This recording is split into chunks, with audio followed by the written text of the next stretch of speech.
Ito yung foam insulation tape guys na nilalagay sa bawat gilid ng ating panel board para hindi pasukin ng tubig, lalo na sa mga meat processing company. Kailangan yan. Foam insulation tape yan guys. Bali foam yan siya pero mayroon siyang pandikit, kung makikita nyo, no? Nilalagay yan siya sa bawat gilid ng ating panel board para iwas pasukin ng tubig at saka yung mga insekto, yung mga ipis, para hindi siya mapasok. Kailangan silyado siya.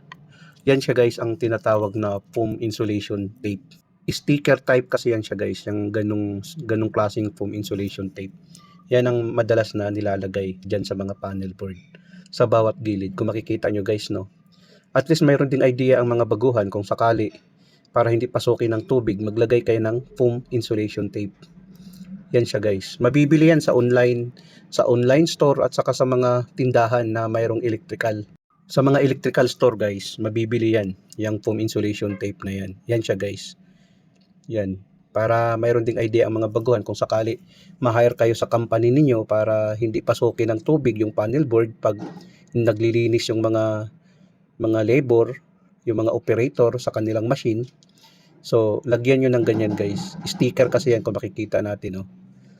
Yan siya. Yan kasi yung panel board namin sa chicken line area.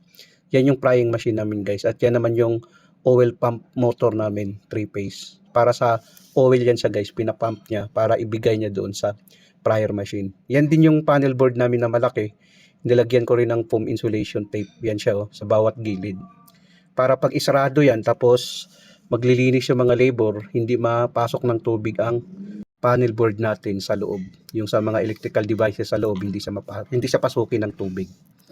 Yan ang purpose niyan guys.